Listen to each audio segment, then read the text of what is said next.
And so my name is Florence Sevo from the SDG Kenya Forum. Mine is to welcome you all. It's a great pleasure and thank you once again for making time this morning. I know you came very early to start the day with us, so we really appreciate on behalf of the Open Institute and the SDG Kenya Forum. Ours is to welcome you and then also just to speak briefly about why. I know we'll speak some more. Al will give us a very good background of why we are here. But mine is to remind all of us that you are the data champions. Yeah? Is that true? Yeah. Or are we giving you a new title? I know it's true because I see so many smiles and nods there. And so the reason why we convened you, of course, most of you are either a partner of the SDG Kenya Forum or Open Institute. And so one of the things is that, of course, there have been very many processes to make sure that we are synergizing our efforts towards, and today we'll be talking about the data commons. How do we synergize what different institutions are doing on the front of data? As you know, the conversation about data, and especially civil society data, has always, for many centuries, not been a very straightforward kind of conversation at country level, where we have the NSO on one side, we have other data producers on the other side as non-state actors. And so then how do we continuously come together to showcase or to forge a way forward in terms of how we can have collaborations, we can have synergies in terms of national statistics, but also data produced by other stakeholders like yourselves. And so one of the things, of course, working closely with the Kenya National Bureau of Statistics, as many of you know, the forum and its members have an MOU with the Bureau of Statistics, is to make sure that, for example, citizen-generated data is, we are producing the data, one, but also the uptake at national level from a policy perspective, from an implementation and decision-making perspective, and also ensuring that service delivery in this country is happening from a place of, great influence.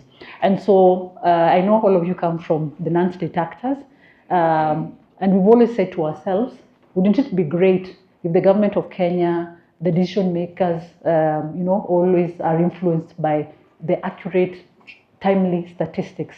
Isn't that our big vision as civil society? And of course, we talk about the leave no one behind aspect, where we feel a lot of our data addresses the issues of marginalized communities, addresses some of the issues that may not be a priority to the NSO in this country, addresses emerging trends. And many times, the traditional NSO, the Kenya National Bureau of Statistics, as you all know, they have their surveys, like the economic survey that was launched this week. They have their census after a number of years.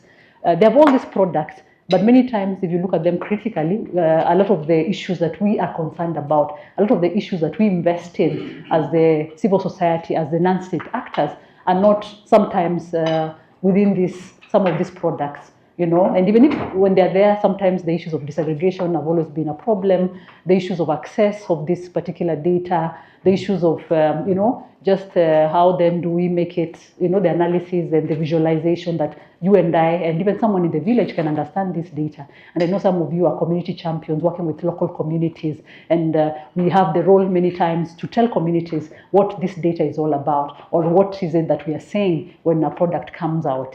And I know we've not gotten there, but as we are moving along with this conversation, we want to, one, how can we synergize the data production from wherever you are? And we're not saying that it should be this big, it should be this.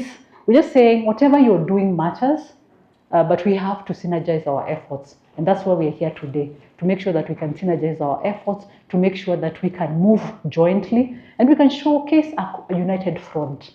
We are here also with our partners, Global Partnership for Sustainable Development Data. And one of the things they've been doing very well is making sure that we as Kenyans or Kenyan data producers, also the NSO, we are very well connected to the region and the global processes. And this has really given us insights in terms of what is happening in countries like Ghana, what is happening in Colombia, what is happening in, the southern parts of this Africa, and so forth. And so there's a lot of learning or peer-to-peer exchange and opportunities that exist. that we can tap into if we are well united. And so today we hope that as we begin this meeting, as we conclude this meeting, all of us here will be confident that this is the right way to go in terms of synergizing our efforts, coming together, defining what it is that we can do together. So it's a meeting to co-create. So Open Institute and ourselves, we're just here to convene you and to co-create with you. And we hope that we can be proud of the product that comes out of this convening. And this is just a beginning of many more. We hope that we can all like each other. We can all, be coming together and, just doing great things, showcasing how data can be used for decision making. With those very many remarks, I want to end there and really encourage you to participate and also to take these conversations beyond this boardroom. Thank you very much.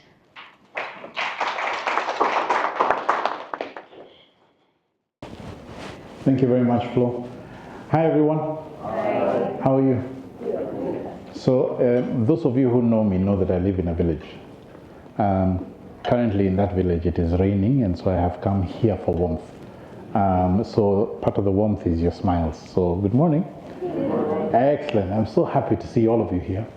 My name is Al Kags. I work at the Open Institute, and I'm very excited today because the idea that we're here to talk about is, for me, an interesting one. And I think it is one that has played somewhere in my circles for years. I was remembering with Charlene that we may have been discussing this same idea, possibly it's a good thing to see it, that maybe this is a moment for it. My job here is to pitch the idea to you guys so that then you can tell me what you think. Is that acceptable? But before I do, I'd like us to play a game. Is that acceptable? Everyone was given a puzzle piece when you came in. Did you receive a puzzle piece? Is there anybody in the room who does not have a puzzle piece? There's a green sticker at the back. It has a number. Please find the numbers adjacent to yours and connect the puzzle pieces until the puzzle is complete. You have 10 minutes.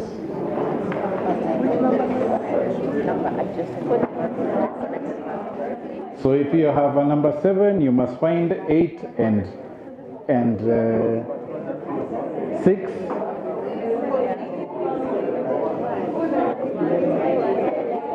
Well, this is an exercise that will require you to walk around the room.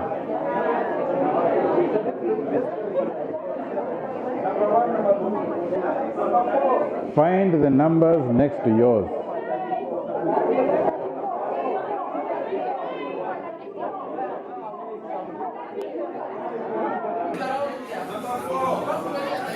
When you found your partners, you must connect.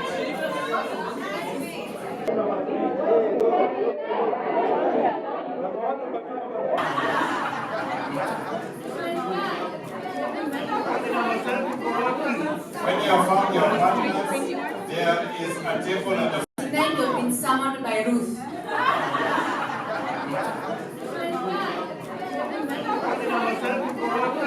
When you have found your partners, there is a table at the front where the person is coming together.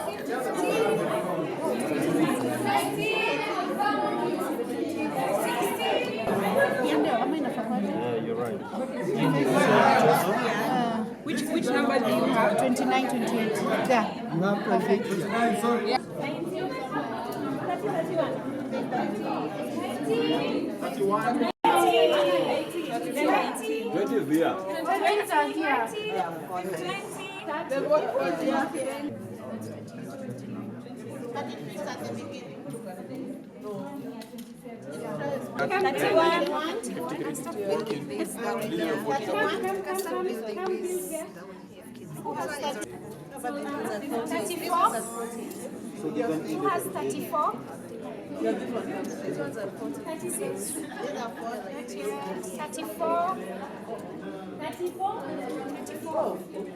This one is not, it's not that one. This one is not here. So this one.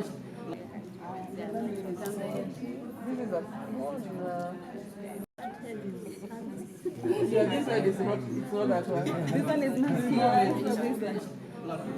This one? This one is upside down. This is a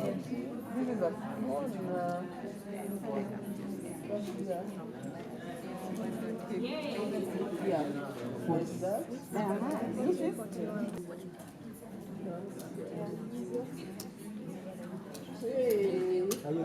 This is 43. Okay. This one comes. This should not be there. Just ensure that it goes Upside down. upside down. oh, this one is. What do you, Leave it again.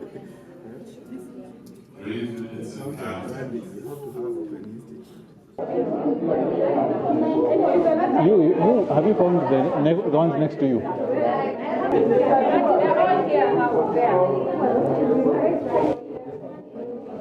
Dash with them to the front.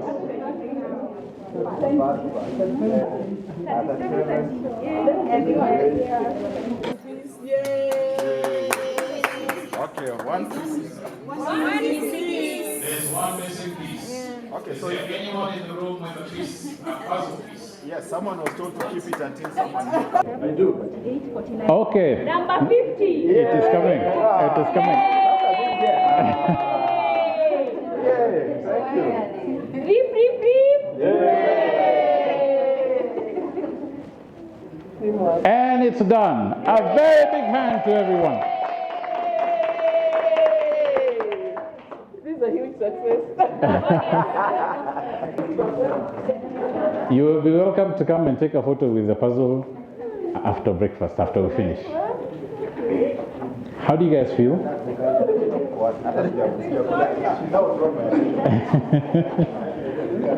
Have a seat, have a seat, have a seat.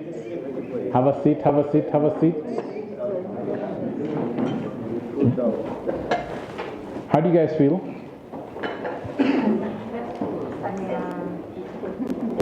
How do you feel? Successful, eh? Successful, what else do you feel? We need one another. What else do you feel?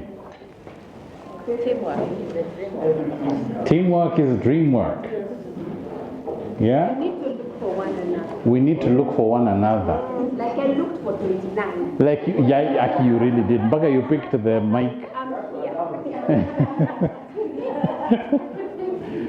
We need each other. Waswahili wanasema kidole kimoja. I think the biggest reason why we wanted to do that exercise was so that we remind each other that unless we are working together, we are doing zero work. Unfortunately, the situation on the ground is that even due to tunafanya, our data is fragmented. I live in Kilifi. I think right now number 5 poorest county in Kenya.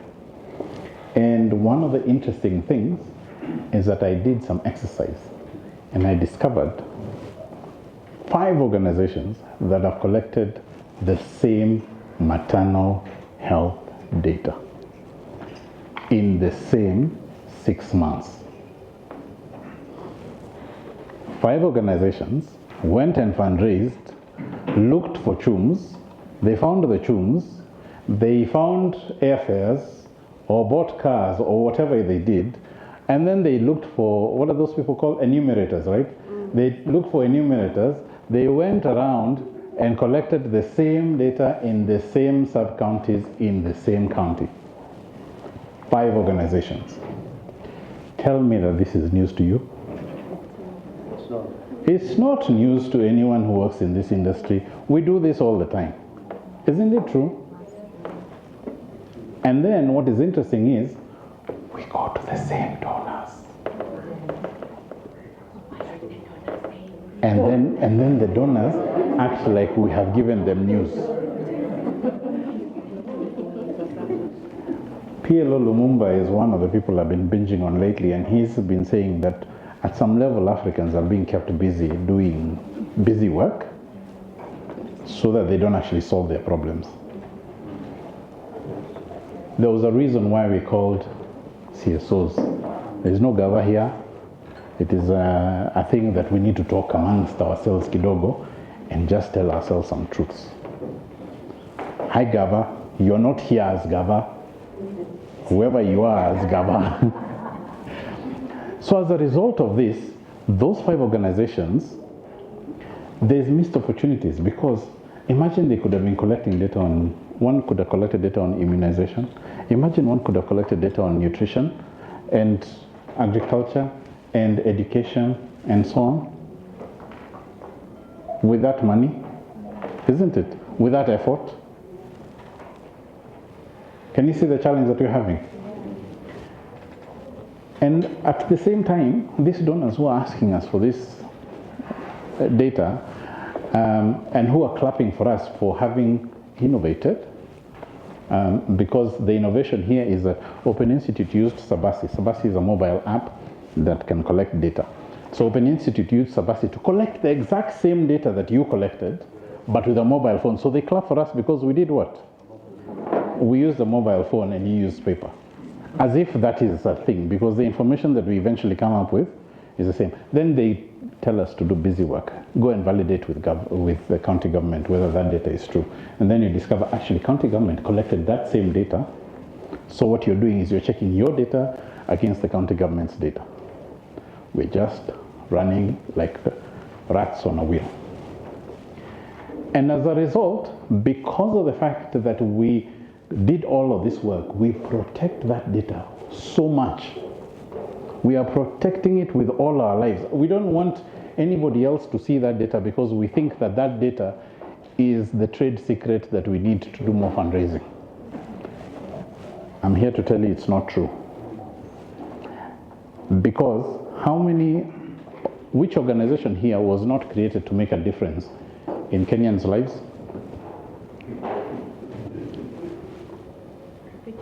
It's like you didn't understand my question. Which organization here was not created to make a difference in Kenyans' lives? Oh, they didn't come today? Okay, now, for those of you who are here to create change in Kenyans' lives, imagine we can't continue the way we have been continuing. Because all of us in our spaces, we have done research, we have done data collection, we have done all manner of things, and we have evidence. The only problem is, even within our organizations, it's in Nani's drawer, in Nani's laptop, in Nani's whatever. Even us within our organizations, we don't have access to the data that we all collected because of the fact that we did, that's the other guy's program. And because it's his program, then what happened is I didn't attend his meetings. And so I didn't see that presentation. So I don't actually know what data. Can you see how extra fragmented now we have become? Not only are we hiding this from other organizations, but we are also hiding this from just our colleagues within the organization. Because, by the way, I didn't have time to come, next to the water cooler and tell you, by the way, unajua Stivo, we collected this data and this is what it is saying. Those conversations are not happening enough. We're not calling each other to dinner to have those conversations. So there's a problem. We're sitting on gold. Clap your hands if you think we're sitting on gold. So you're kind of thinking that we are sitting on gold. You didn't clap your hands. Clap your hands if you think we are sitting on gold. We are sitting on gold. We all collect vital data in all of the sectors that we work in, and that data must be shared for it to be useful. For it to make sense to everybody else, the data that you are keeping in your drawer, the CAR report. Now, most of us publish the report and we put it on our website, nice PDF, and the data that is behind that report, we keep it to ourselves. Yet, imagine if we are taking that data and giving it to somebody else, a puzzle piece would have been come together, isn't it? This is why we're here. I loved this statement. This statement here at the bottom was done by ChatGPT, full disclosure. Each data set is a candle. Shared, they become a floodlight. I don't know why I have like a little thing on my Yeah? Each data is a candle. Shared, they become a floodlight. Do you like that? I loved that quote. I didn't know. Yeah, that's ChatGPT. That wasn't me. But you can quote me because I was the one who prompted. So the solution that we're proposing is this: a shared platform. Because how many of you have budgets to build a data platform for all of the data that you have and the expertise needed to put it together? You have the budgets, good. Which organization? African Population and Health Research Center. Excellent. So how many, apart from Open Institute and APHRC, am I right? Yes, you are right. And APHRC have budgets, technical expertise, and so on to build a data platform. Okay? Very few. Very few. At Adieno University, we have some technical expertise that can help with Super. At Aga Khan University, there's expertise. Are you saying we are finding each other? Same technical expertise. I'm saying at development gateways, we have technical expertise. We have technical expertise. Karibu amsemi kitu?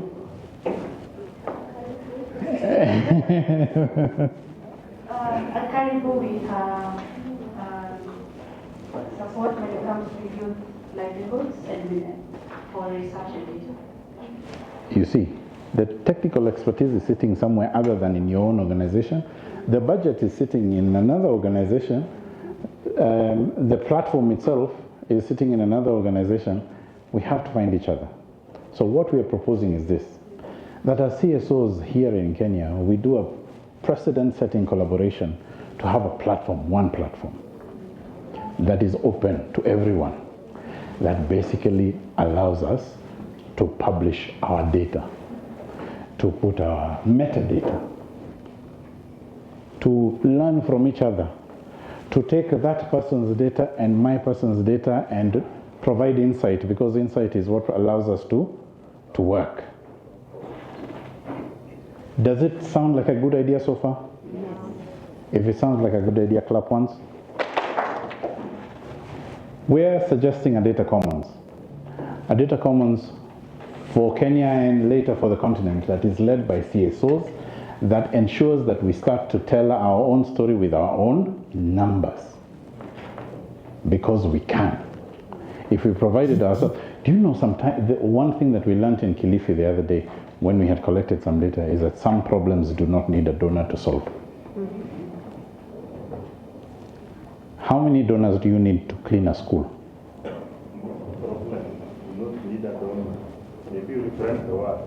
Most of our problems do not need a donor to solve. Most of our problems don't need a donor to solve.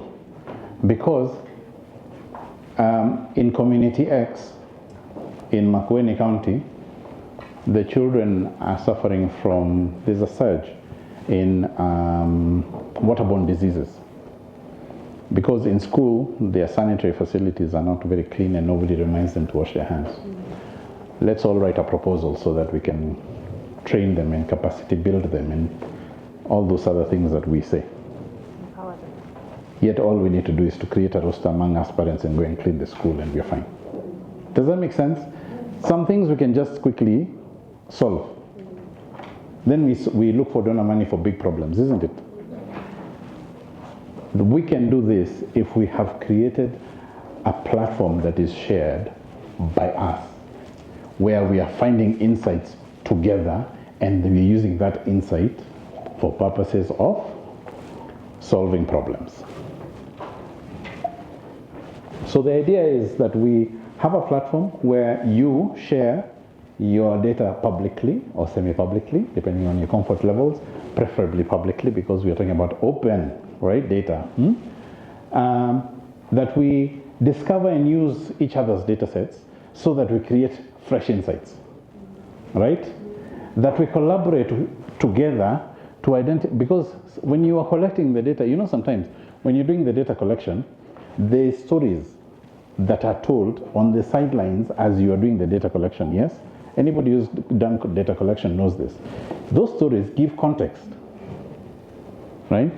I saw a data set that said that women in Tana River County will not go and collect water and pour it on the ground so that they can do kitchen gardens. It is in the stories that did not make it to the report where we know why.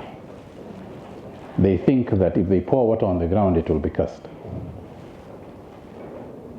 So you realize that we can have all manner of solutions, but if you don't hear that there is a worry that if I pour water on the ground, I will be cursed, my fortunes will disappear because I poured it on the ground. If we don't solve for that belief system, actually all of those other things that data told us were a lie, isn't it? Do you agree with me? Think of it as a data village, that all of us have something to bring to the table, that we all have something to share with each other, that we come and sit together and we engage with each other, and something good grows out of it. That is the goal of this platform that we are proposing. And the principles behind it is that, number one, it's open by default. So if you're interested, you have to come open by default. That the first position is that data should be open. That we have to respect the data. Means personal data will be anonymized before it is shared, isn't it? We are not going to share sensitive personal information. That we shall try and make sure that we use standard formats so that this data set and this data sets can talk to each other. Right? That's interoperability. It's a really big word, and some people in this room will have difficulty saying that word. So we shall try and say that we will make sure that we use standard formats so that it works everywhere, isn't it? That it is useful, it is easy to read, it is downloadable, we can create charts with it, we can create dashboards with it, we can visualize it in our presentations, and we can talk to each other and provide each other with knowledge. And finally, that it is governed and run by us. It is for us, by us. How many are feeling that story? Clap once if you feel that story. The platform that maybe APHRC, Open Institute, Karibu, DG will sit together and harmonize all their tech and make sure that it is all working, will have these features. That it will be secure, that it will be able to have great indexing of the metadata so that you know what data is where. Some of these words are tough for some of us who don't work in data. But metadata is just the description of the data that is there. We make sure that it is well indexed so that we know what data exists.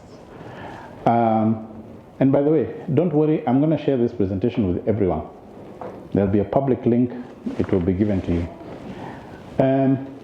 That we shall make sure that it has control sharing, so if there's data there's a part of that data that you feel is too sensitive to be made too open, then you can make it closed. That's one of the features of that tool that we shall have.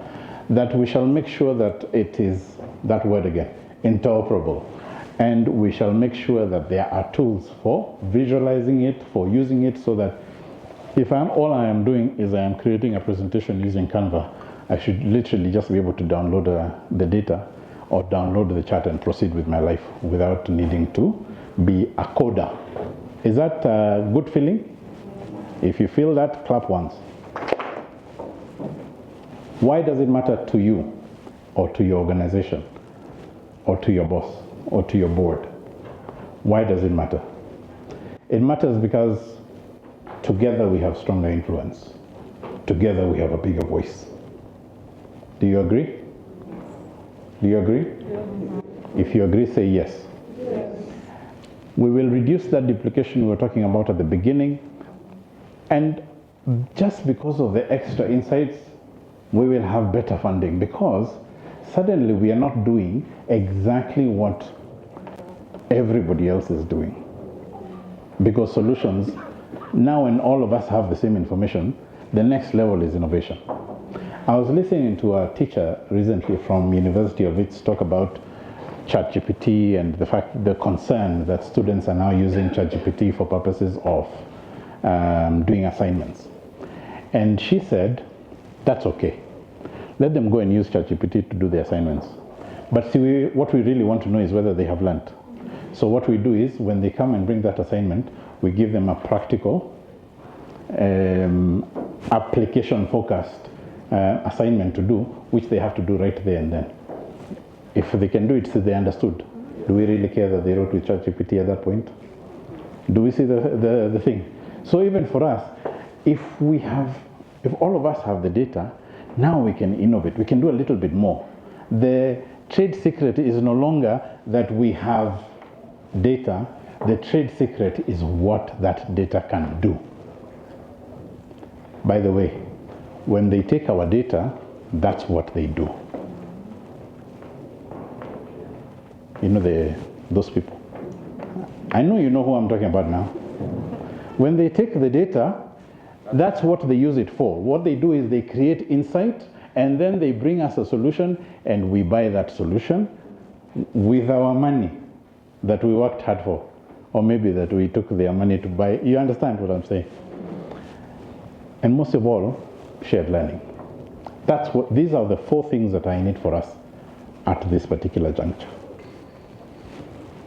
How it would work?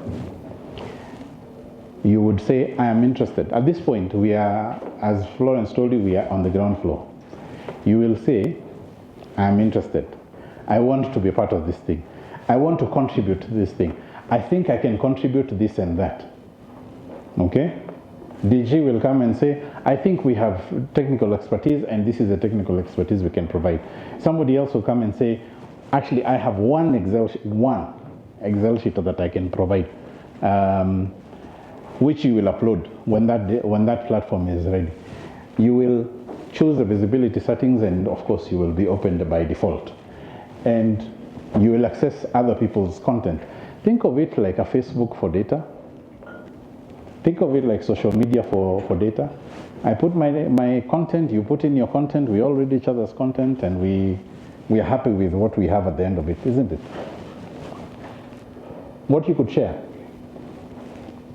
That one Excel sheet that contains the clean data that you guys went and did a survey. That PDF that has information. The budgets that you went and scraped, and now you have them in machine readable format. Just one Excel sheet, if it is just this room, and everybody provided one data set, we have 50 data sets in the room. Imagine that. And imagine if those data sets were complementary. You are beginning to see the power in this. Just in this room, the 50 of us here. Some people are concerned about these things. So I know during Q&A you will say these things, and so I want to just try and respond in advance. Our data is too sensitive. Then choose what you want to publish, and choose how you can clean it up or anonymize it so that it is usable by other people. We don't have a data person. Open Institute, DG, Karibu, APHRC, and others are here to help. But we already report to donors. Okay. But we need to see your work. Isn't it? Because also your donor reports sometimes are a bit skewed towards whatever that program was, but the data is a lot more open and provides a lot more insight. So you show us, because thus we can find other uses for that data, right? We want recognitions. All data sets will be credited to you. It will be you who publishes it, and therefore we will know it is you who has provided it. Isn't it?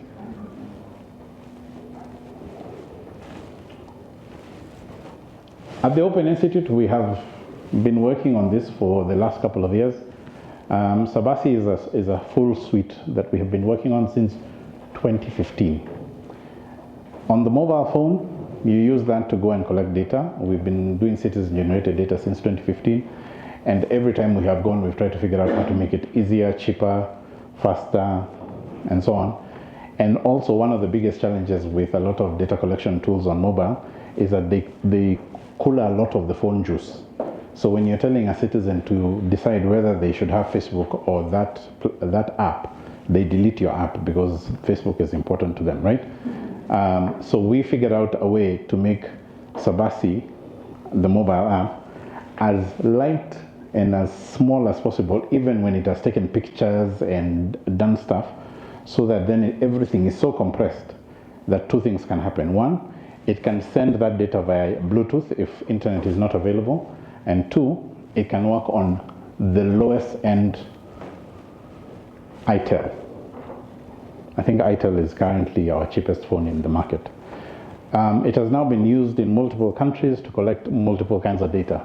And then we have Soma, which is an online training platform that currently exists. And there is a little paper in front of you that you can scan a QR code and you will really enjoy what you see there.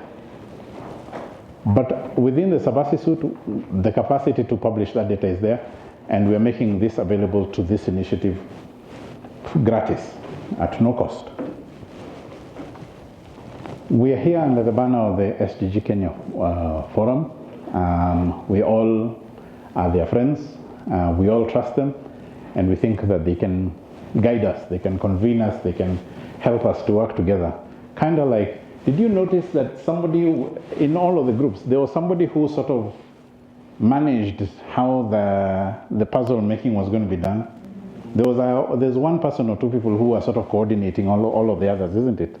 That's the role that we hope that the SDG Kenya Forum can play, because we trust them as conveners. We know that they can be great data stewards, and they're already great data stewards, and they do a lot of capacity building. So for those of us who need it, they can facilitate that and make sure that we are connected to each other. Please join us. There is a website behind me on that QR code. If you bit a picture of that QR code, which will remain on the screen for a while, you will go to that website. If you scroll and scroll and scroll to the bottom, there will be a place where you can put in your email address. Please do put in your email address. We promise we won't sell it to anyone. But what we will do is that by you putting your email address, you will be saying, contact me and tell me more about this. We are interested in participating. And what we will do is that we shall ask two things from you. This presentation will be made public. We hope that you will share it with your friend who did not come. You know that organization whose responsibility it is to not create change in Kenya? Because they didn't come today. Please just make sure they see the presentation, because they also might have data that would be useful to us. Thank you so much. And if you give me a round of applause, I will invite Davis.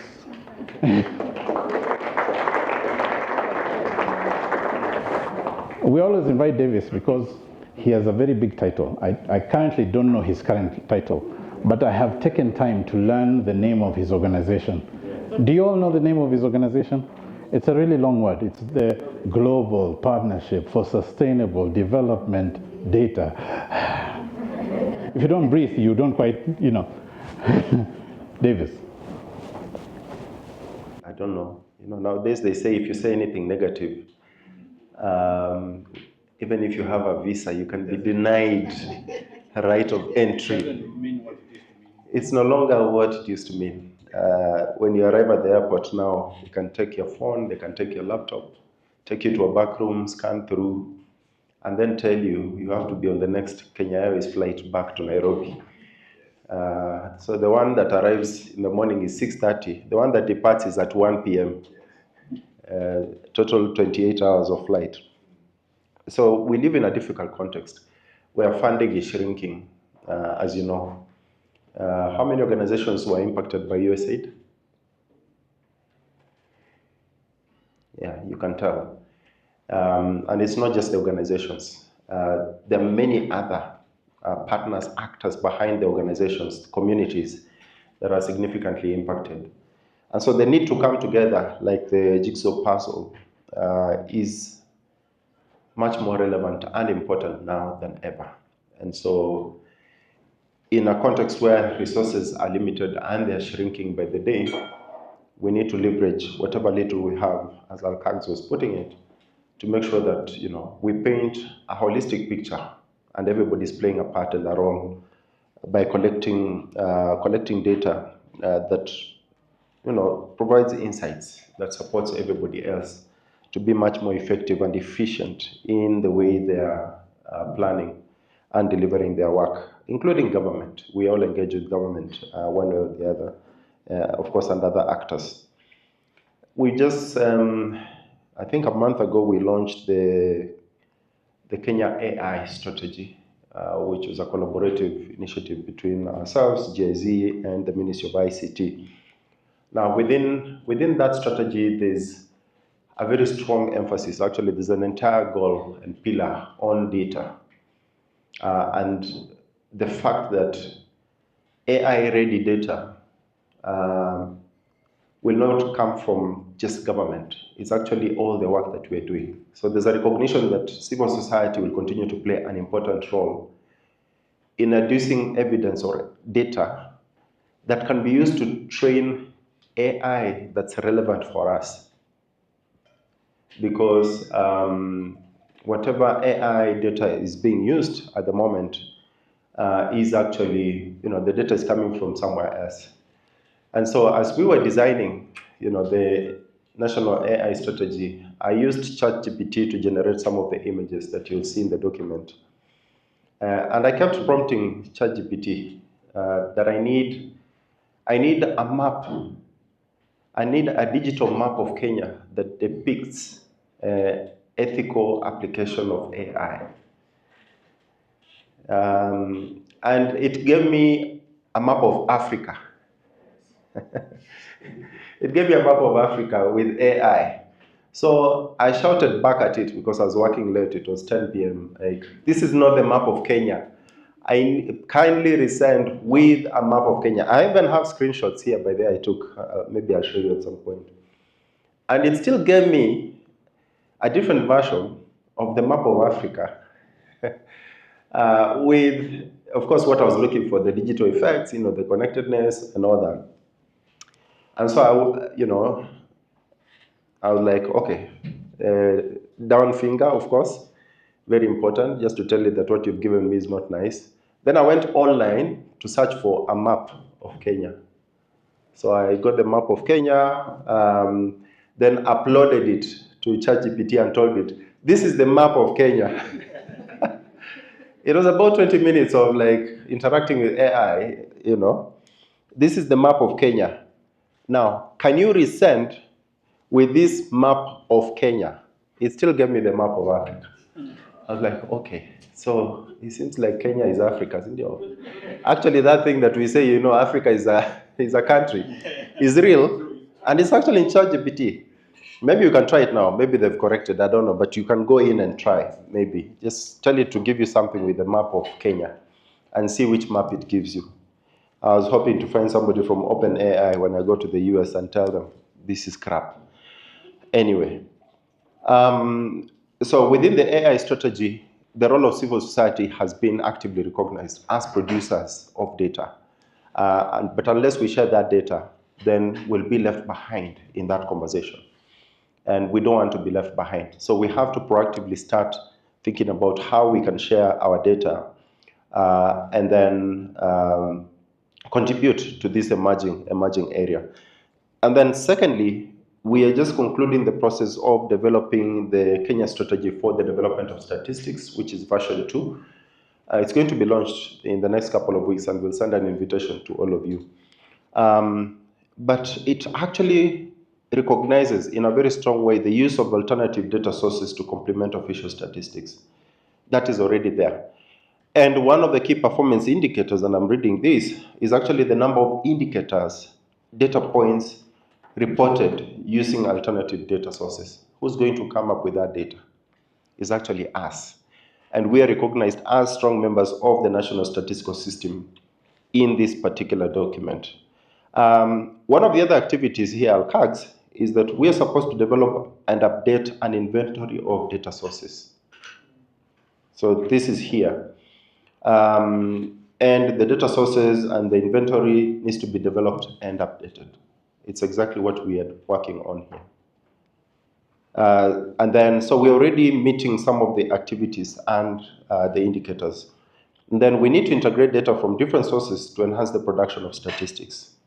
We need a data repository and a database. That's the other indicator here. And then one of the other things that we're seeing here is to monitor data uptake and use. We need to convene targeted stakeholder engagements on data use, what we are doing here. We need to develop a data user award and recognition program. So that's being, that the data user award is established, and that we program a number of awards given, and record that to given data producers and users. This is going to be in the official strategy of the Kenya Bureau of Statistics, which hopefully will be funded by government. So we need to be part of that. And the best way to do it is through coming together as civil society through this particular platform. We need to conduct use cases and studies on the use of alternative sources of data. One of the things that we need to do is not just to share data, is actually to share what our respective organizations are doing. And so one of the features I recommend, Alcags, that you integrate into this is, a section where we can highlight. It's not just about the data, it's actually the work.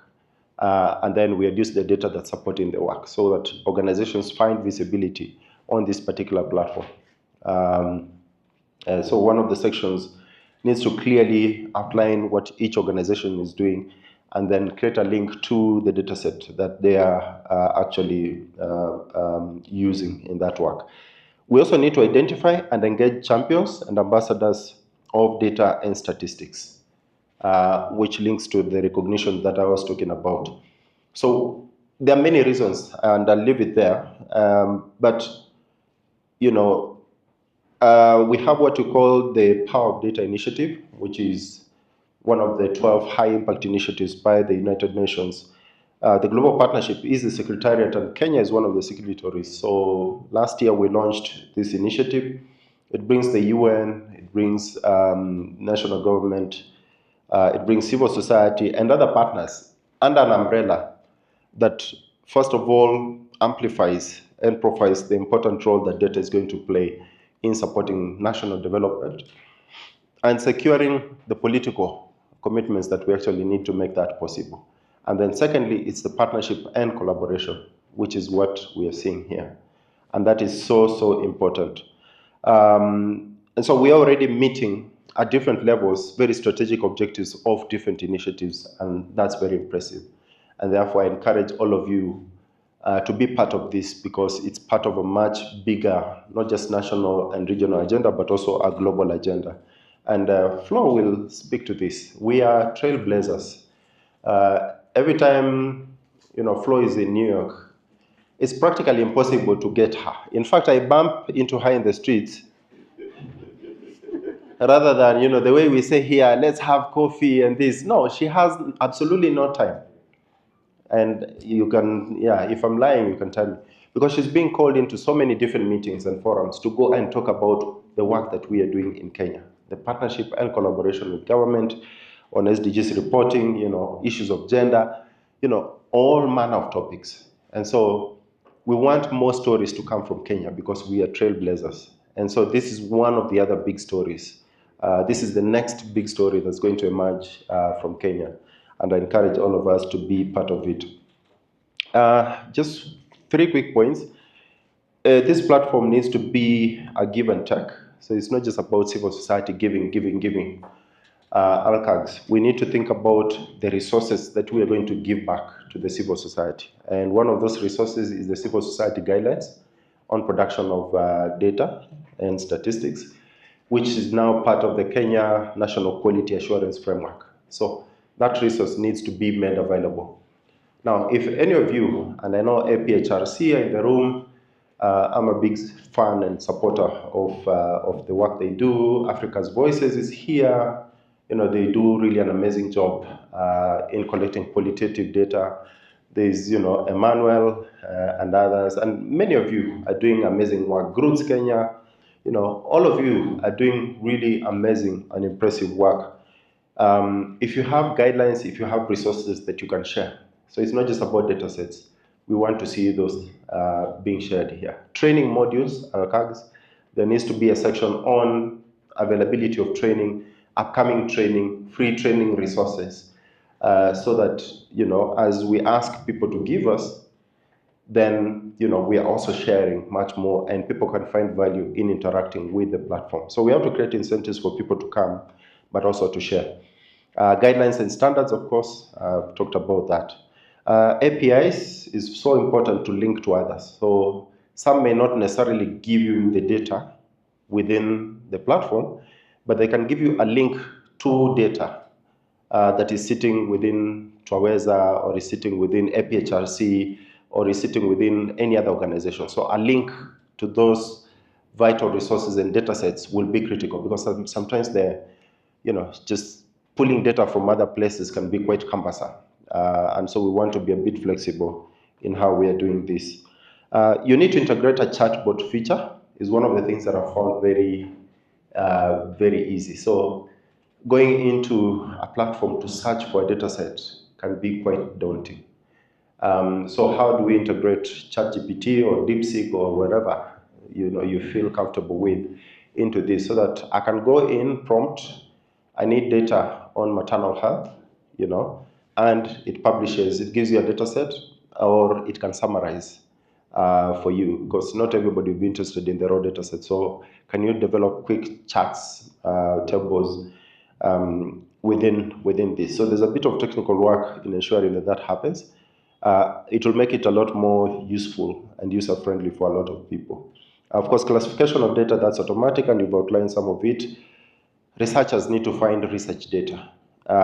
We need to find AI-ready data in there. And of course, the thematic focus will be important. So those who are looking for climate and health data will find it. Those who are looking for data on disability will find it. Those who are looking for education, water, and any other sector can easily find it. So all those, we need to make it very user-friendly so that it's not just, a very cumbersome platform that you have lots of data, but it's quite difficult to navigate.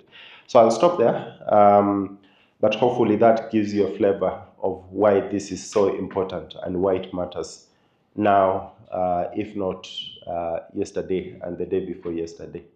Thank you.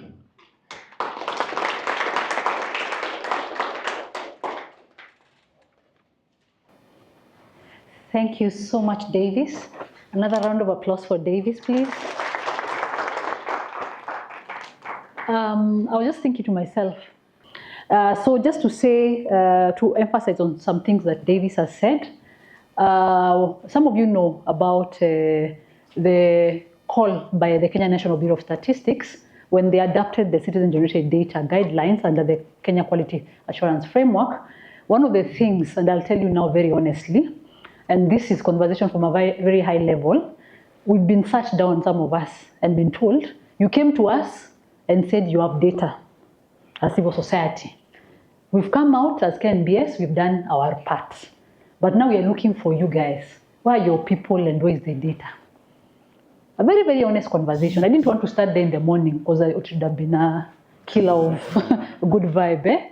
And so there's this call, and the Bureau of Statistics is asking us as civil society organizations to come out with the data. Yeah? And I think this is what also this is all about. Because it's one thing for Kenya to be known globally, that we have the guidelines, civil society have been, or non-state actors have been asked to uptake the guidelines. And then it's another story for the forum to really be running around. We've done so many calls saying, please, can you come forward? Can you go through the validation process or whatever data you have? Some of you here have done it. Please, let's see your hands, those that have participated in the process. Some of you, some organizations, yes, you see, they're champions, but many of you also who are sitting here have not come out. Please, we want to encourage you. What this process is all about, your data doesn't have to be perfect. It's a learning process. So you can come in and kijiji yetu, and they'll tell you you should do this or that, and it becomes a learning process. And so you can go back and perfect your skill. Or some like Dr. Manyasa here, who is also a very good friend of mine, came in and he was immediately taken up. So we have a few organizations that their data now is being used for official statistics. And so Dr. Manyasa, maybe when he's commenting, he can also give his comment for all of us to be encouraged. Yeah, so I really hope that you can also take that call, but within this, even as you're sharing your data, we can also be inviting. That can be a continuous process to make sure that also we are feeding also the NSO with the appropriate information. And so don't worry about will it be taken up, maybe it's not good enough. Don't worry about all that. It's a learning process, it's a capacity building process for you. And also the Bureau is very open. They're saying, before you start that research piece, before you invest that money that Al was talking about, come to them and start the process with them. And this is not, they're not going to tell you, so you're going to pay us this, you know. So sometimes I think we're afraid of GAVA because you're thinking, goodness, I don't have that budget, or my budget can't allow that kind of cooperation. But we are here to create that bridge between the civil society and the NSO because of the MOU I talked about. Now it's more about you're here to build capacity for the civil society. So take up that opportunity, you know, and so you can have that conversation at your organizational level. All we are doing, as Al said, we're not here to own anyone's data. We're not here to claim your success story. We're just here to synergize and co-create and say, let's celebrate Henet, they're doing ABCD. Let's celebrate Kijiji Yetu, this is what they are doing. Let's celebrate Usawa Agenda, this is what they are doing. And many of you, you know, that's what the call is all about. With those, I want to now open the floor. I hope that has given you a bit of time to think through in terms of our untold stories, in terms of linking community voices, and also, lastly, the VNR, the Voluntary National Reviews. As I open the floor, I want to give you a story, and I know some of you relate to this story. As you know, Kenya has reported 2017, 2020, 2024, the Voluntary National Reviews. Let's see, how many of you have contributed to any of the VNRs for Kenya? Should be majority. So if you've never contributed, you need to be a contributor. And the same thing Al also mentioned, we are going to list out the organization. You take credit. So even with the VNR, you'll find groups there and their story. One of the most beautiful feedbacks that I've ever received is a lot of organizations that were a donor read Kenya's VNR 2017 and approached organization X and said, I want to work with you. And so when they started to find out how did this funder get to know them, the donor said, we pull your name from the Voluntary Review for Kenya, the civil society report. You see? And so don't take all these processes, even this data common, a lot of funders now who want to fund maybe data Kenyan work in Kenya, they will just go to some of these platforms to see who's already doing something. Let's see, is there something there we can work with? And that's how funding in this sector has become. You have to showcase value. You have to showcase collaboration. You have to showcase that you're not in a silo manner, as you said. We have also donors who come to us and said they're really tired of their grantees replicating efforts. And one of our funders, we used to be the ones convening, the ones they used to fund here in Kenya. And so we would sit on the table and you would be very shocked that we were all sometimes wanting to do the same things. And so when we sat together now, we would say, instead of you doing this, go in this direction, you know. And so this really helped even that particular funder to coordinate their efforts, because when you go to them and understood their problem, they give like this 7 of you the grant. But now all of us know there's a problem with something about data. We want to come up with a data platform. And so the 7 of us come there, all of us also want to come up with a data platform. And so it's very, we keep repeating the same kind of interventions. And so this really, for example, for us really helped us to sit and really say, instead of you doing this, can you do this and this? Or can we put our funds, can we do ABCD? Yeah, so I'll stop there. Please, let's see your hands. We'll move the mic and then you can comment. Stephanie from Groots. I was just saying thank you for the amazing presentations from both Davis and Al. I just had a question on the platform. How would we be able to validate the methodologies that everyone has used to come up with the data sets that they are putting up on on the platform. So how would other organizations who would want to use maybe a PHRC or Groots Kenya be sure of the process of the data set that has been uploaded? But thank you so much. Thank you. My name is Col Howie from Kijiji Yetu. I like presentations that have come from the floor. My issue is what is the new pathway? What is the new philosophy? Because if we are digging gold, how are we going to mine it? What are we going to mine from this process? How deep are we going? And then because of the donor funding, I think the last thing is that because I talked about the alternative way, how are we going to build a different discourse from the usual way of collecting data, which is a US friendly, UK friendly? What is the Kenyanese in this? Thank you. Good morning, everyone, and thank you very much for the elaborate presentations. They were very engaging. And same to you, I was like an ambulance. Wow, wow, wow, wow, wow. So for me, I think I have two issues that I really like to maybe get some clarity on. First is the maybe the criteria that will be used to determine what data is considered. Will you be considering all the data, or maybe there will be some criteria that will be used to determine what data is there, and one that will be suitable maybe for the commons. And then the next issue is how will data quality and standardization be ensured across diverse contributing organizations? Thank you.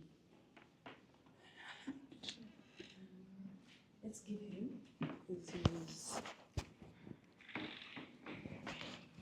What are you?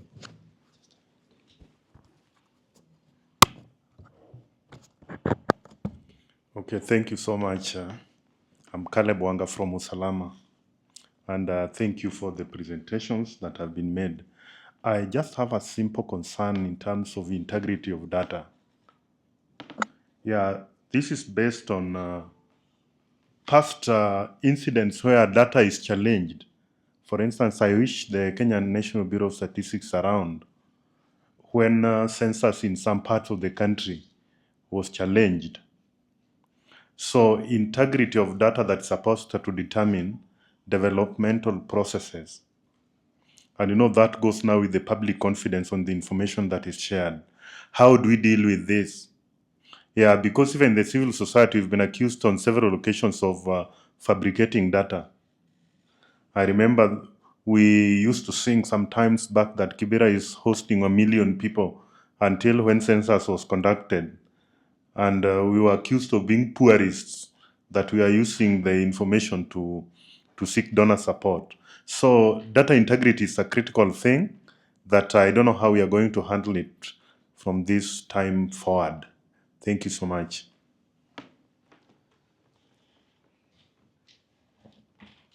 Thank you so much. This is quite insightful, and like Kag said, like this ought to have been done yesterday. And thank you for the ideas that went into building this. My question is, as much as the name is very clear, civil society, how we are able to synergize, in as much as it's civil society and the data collected along, within the spaces. Do we have space for academia and how this comes in? Thank you.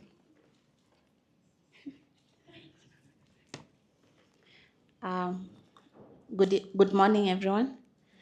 My name is Victoria Adwet. I'm from the Kisumu Youth Wash Parliament. And the question I have is close to what has been asked is, we've already agreed that different CSOs are already collecting data or have data. So how would we then sieve the ones that end up making it to the platform? Because the data definitely would not be the same So how would we identify that this is credible enough to make it here, or this should not be put up? Thank you. Yeah. Okay, thank you so much. First is to thank you guys for this space. Mine is a little bit of a comment or a question. How can we decolonize this process so that we don't miss out on the indigenous knowledge? I've seen the UK, which someone talked about, US, and I've seen academia making us to miss the indigenous concept or point in the data process. And the cost has been huge at the intervention level. So that's my comment or question. Thank you. Okay, thank you. So I'm Cyrus and I work for ZZ Africa. And in the spirit of maybe learning from those who have done in the past, there is an organization called Regional Education Learning Initiative. So I think the platform is hosted at APHRC, where they publish data, but mostly on education. And I have happened to be involved in that process, so about data documentation and publishing. And one challenge is the issue like, how do we also ensure that the CSOs are able to have like standard ways of collecting certain data? So in that sense, I mean, for example, even gender, for example. So you will find others are having many categories, others are only the male and female, but just as a simple case. So in this Open Institute, so are they planning to have like, there are those information that are standard, and then there is a point where they deviate. So are they planning to have standard template, and in the same spirit, will the members, also the CSOs, embrace them? And finally is the issue that other members are raising. I think if we are to share data, we need to allow ourselves to be vulnerable. So you realize that some, like how the speaker here said, when you go to a place and the integrity of the data is questioned. So I think it is not a good practice to defend your data, especially now to say, like, I think it is Al Cox who said, there is something outside the data that would have helped in explaining about women in Tana River. Yeah, so, but I am very glad to have been here today. Thank you. Yeah, my name is Twala, and I also just want to join the rest to say that this is a very, very exciting presentation. And I don't want to repeat the question that has been asked by one of my friends there about how do we capture indigenous knowledge, how do we capture indigenous issues in this platform. And I think that has been asked. So my question is on sustainability of this platform. One time we were in another global partnership on issues on data, and one day, just like what happened with Trump, the donor or the person supporting the platform, the money ended, and the platform went with all the data. That people were so for me, I think the question is sustainability of this platform to ensure that yes, that data is secured, and what happens when, for example, I see my colleague telling me to stop. So I think for me it's a sustainability. So these are seeds, and if you go and you do like this on the ground and you water it, this one will disintegrate. You know, like the capsule disintegrates in your stomach. This is the same material.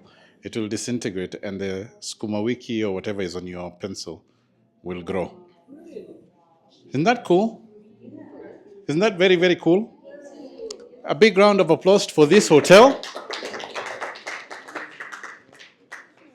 They should pay me because I have advertised, I have influenced for them. I'm an influencer now.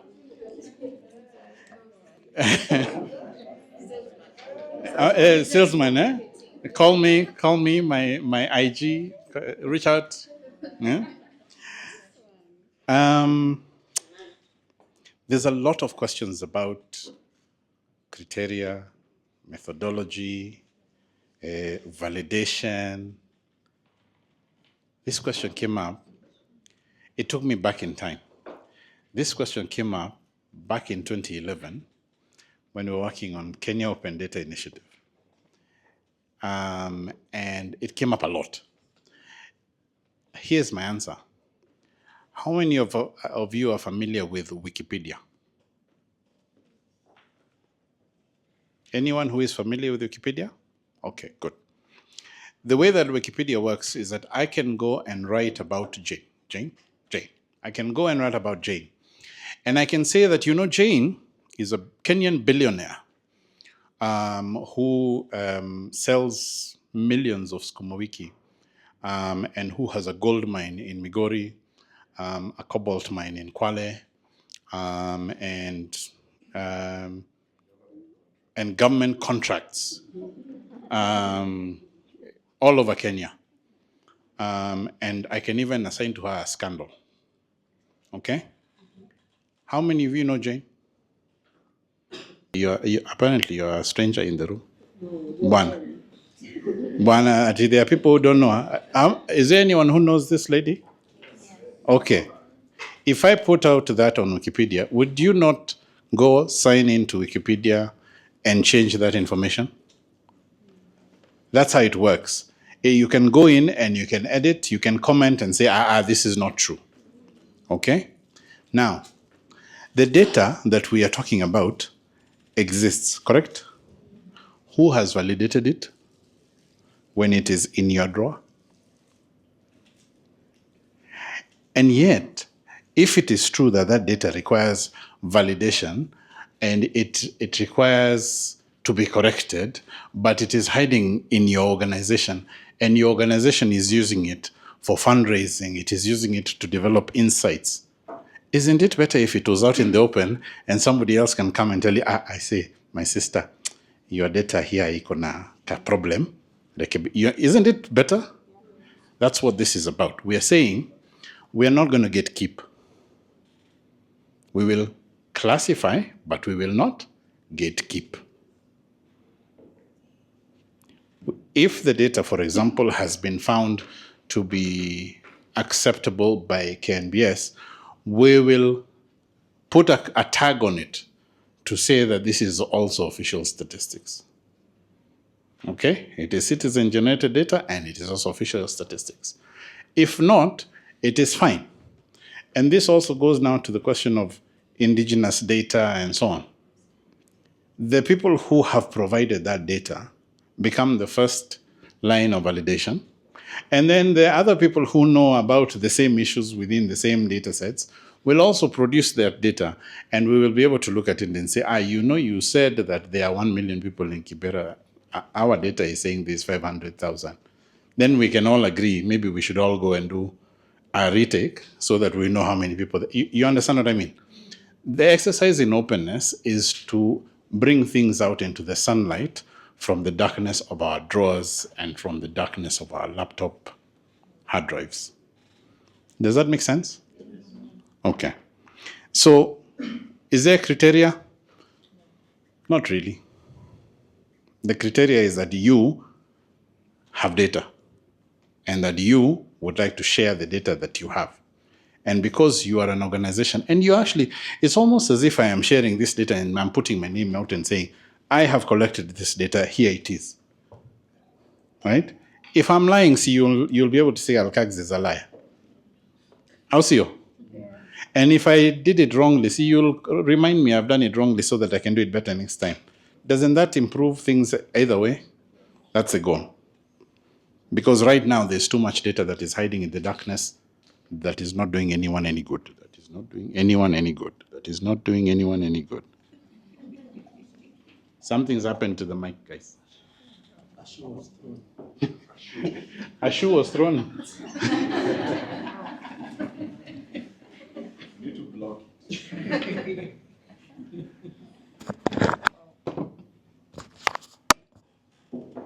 Oh, so cool. Man, these guys have such cool things. It connects via a magnet. Love it. The only other thing I think I have not responded to, well, there was a question of what is the new pathway, Kenyanese ways of data collection. We will achieve that because once we share data, what will happen is the next thing will be how to innovate, isn't it? All of us will start to know that we were collecting data wrongly, or we were not collecting data completely, or we were not asking the right questions. Because sometimes, for those of you who have worked in communities, one of the things that you come to discover is that sometimes the questions that we are asking are the wrong questions. I mean, you guys, I'm sure, have had that anecdote that is told often about the women who are built for they were given tapped water in their houses, and then they still wanted to go back to the well because it was providing them with an additional value of being able to build stories together, that sort of thing. There's questions that were not asked in that data collection or scoping exercise that deliver tap water into their houses, isn't it? So it's the same thing that we will achieve here. We don't know. We don't have, by the way, we don't have all the answers. This is a pitch for us to start to explore and to experiment. Judy's question, space for academia. Most important question in this list. Civil society is a loose term as far as we are concerned. I think there's a technical definition to what civil society is if we want to really be pedantic, but we were not being pedantic about it. It's more like a non-state actors. It's just that now we didn't want to go there in terms of words. But otherwise, it is you're absolutely welcome as an academic, and perhaps through you, we will find a way to convene academia and tell them, here it is, use this as well. Yes, the question of sustainability. Oh yes, number 7, question of and the what? Right. Security will be assured by the people who are going to participate, because APHRC has skill sets, DG has skill sets, Karibu has skill sets. All of those are the people who will assure the security of the platform and how it is strong, right? Because they will test it together and they will review together and everything. Sustainability. The SDG Kenya Forum will be the main host of the platform. This is not a donor-funded exercise. This is something that we started ourselves, the Open Institute and SDG Kenya Forum and yourself. So we will make sure together that it is sustainable. I think if Florence called us and says, hey, you guys, we haven't paid for hosting for this month and we need 50 bob from everyone. See, we will changa. The goal here is to say that this is for us, by us and everything, and therefore sustainability isn't, shall we go and ask them to give us money to host our data so that they can clap for us? Even though if they clap for us at UNGA, we will be happy. But that's not the goal. Is that fair? Cool. Yeah, just follow up with that. I'm Jane Shira from Toreza. We have had other platforms like the UN volunteer to do all that. But the moment we submitted the data, we said, you need data out. So what are you going to promote the sense of ownership among the members? Because that's something that it's quite important in terms of validations and all that. The other, it's another a recommendation on having after you create it, you have the mind of the user. Because there's no need for me just to peruse through the data set. So you can have a dashboard where I can be able to know this indicator I want, and also provide a mechanism, a feedback mechanism, especially to those who provide, like if a doctor being treated by such and have 5-star and all that. Probably that can also help from the other end, especially for those people who want to use the data. Thank you. Excellent. and then you'll pass it back there. I'm going to go sit down so that I can write down. My question is on how the impact will be measured. What will be the indicators to measure the success or the effectiveness of the common? How will you be assessing whether it's truly strengthening collaboration, advocacy, and efficiency? I'll join the rest to say thank you for the previous presentation from Al and Davis, and also to carry on a comment that was made about indigenous knowledge and issues. But now for me, I'm asking, can the system also be made to accept data that is collected using our local languages? Because for us at Africa's Voices, we allow citizens to engage with us in their own languages, and then we take up the responsibility of translating the feedback that we get into insights. So can the system also be able to accept data that is like in Kamba, in Kikuyu, in Masai, and all that? Thank you.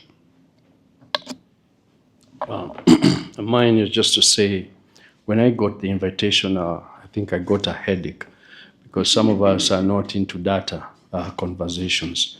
But having been here, listening to both of you, including Florence, I think my question now is, when are we starting? Let me also say that I had a question regarding the hosting, which you answered, and also regarding the funding. I think if we own it, if we host it through SDGs, it becomes more collective. And I think that's an aspect of sustainability and contextualizing it to a Kenyan narrative. Thank you. I have a few questions. Bear with me. I'll be on the mic for 1 hour. Just regarding the hosting, will you charge us for something small? Because I know this will require something. You may need someone to sit behind the computer to collect the data. You're paying for electricity, you're paying for Wi-Fi, you're paying for, name them. Will you charge us something small? Because I know freebies can come, free can be expensive. Something free at the end of the day can mess you up. Because everybody sends you anything and everything and will all be calling, I want this data. But if you charge something small, it will help you to manage. Somebody sometimes may think, I have collected this data, but do I really want to pay so that it can be there? Someone has asked a question about criteria. If you were there at the KNBS training last year, citizen-generated data, the whole idea and essence of that was come up with a criteria for us as CSOs or NGOs on the research or the data we collect. It is not as scientific as what KNBS do, but they came up with a criteria for us. So I would say that before we put our data or research reports on this our platform, it is ours, on this our platform, let us adhere to the KNBS standards. The question of criteria and standard and everything is dealt with. SDG Kenya Forum, I think we have got, are there 17 sustainable development goals, or there are many, or there are more? Okay, those ones. Will you that one, as per some of us in SDG 3. I don't know about the rest of you, that is 16, 18, you know yourselves. So the data that the research that we do in our various SDGs, when we send it to you, will you now categorize, that's what I was looking for, that this is health, under health, this is reproductive, NCDs, NTDs, It comes to electricity. This is like that. You get those kind of things. Will you disintegrate the data there so that when I log in, I'm specific to health. I want something on health. I know I will get into the platform, click here, and any research I'm looking for health or a report, I will get it there. I think in terms of sustainability, he has alluded to it. If it becomes ours and the little money we will pay perhaps, or will be told to pay, it will become more easier for us to manage rather than it seated somewhere that we do not know who is owning it. But if it is you, I think I agree, it shall not go into the direction of the donors come and go on with it. Thank you. Thank you very much. My name is Sande Eric from United Disabled Persons of Kenya, UDPK. And I also want to join the others, particularly to have a passionate plea for the forum to stay true to the clarion call of leaving no one behind. Because I know in the disability sector, many times we have had concerns on data. And I think this is very timely for us. So my question is around, have we considered the accessibility of the platform so that everyone else can consume this data with ease?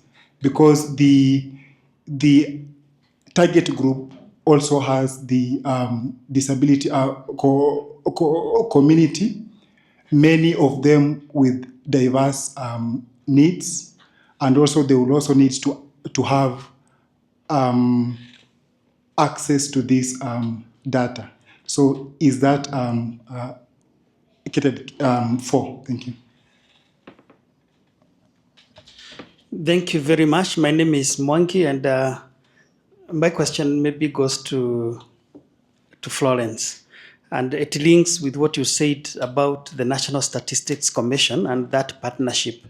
I don't know whether there's possibility to partner with them so that within this platform, we can go beyond making it a place to deposit, a repository, and make it a tool that can also be used at the community level for data collection. VSO works with volunteers. And one of the challenges that I've experienced personally, because I do a lot of participatory processes, is that you can develop a very simple tool that can be used at the community level. And we have youth who have phones that can use a digitized tool. But then when it comes to the data analysis and sometimes interpretation, it becomes challenging to the communities because that's not what they do on day-to-day basis.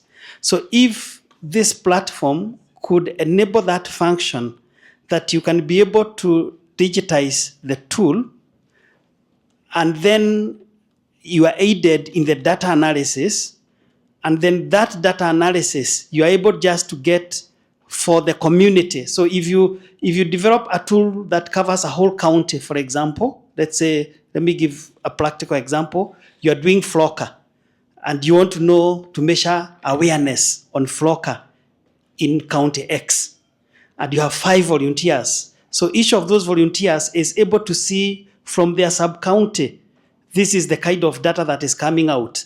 So developing that tool is not hard. They can do it, and they normally do it. Implementing the tool is not a challenge. The analysis becomes the challenge. So if they can just key it in and get the information back on their phone, it will be very useful for that. And maybe this is where we interface this with the Kenya National Bureau of Statistics. Thank you very much. Good morning. My name is Dan Owala from the People's Health Movement. And sorry for coming late, so I didn't get much of the upfront information. But I heard that there was a clarion call for civil society to come up with data for Kenya Bureau of Statistics. Was that rightly put, or I had it wrong? And if that is so, where then does the role of civil society come when in some cases we find data that Kenya Bureau of Statistics have are not matching the data that we collect as civil society? Where does now our role as civil society to oversight state departments start or end? Is this initiative journeying towards, I'm not saying it's a bad thing, but killing the oversight role of civil society? Because we know at times data that we come up with are not, or might be disturbing for government at some point. How will that data then be accepted or kept by Kenya Bureau of Statistics?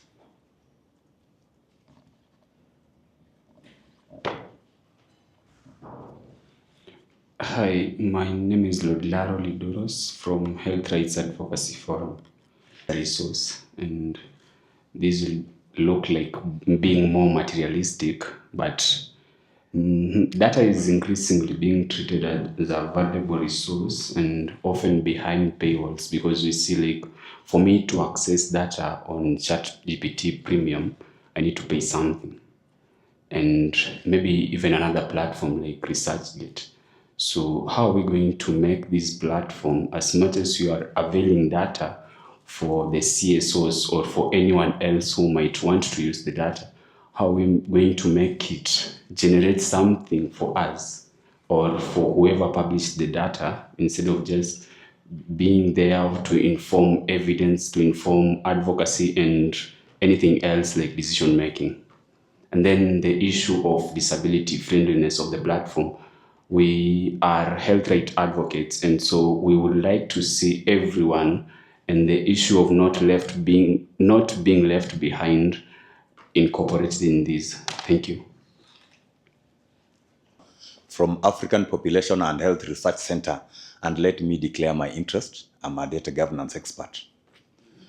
And when I heard of Civil Society Data Commons, I was one of the happiest Kenyan and African in the house. And I continue to be, because when you hear data commons, you realize that at least there shall be integrity by design. Because if data is coming into, anyway, what I want to say is that I'll not ask questions, but I'm making reflections that will inform what we may need to go. And I will also bring FHRC into this, because this is where we are, and that's where we want to go.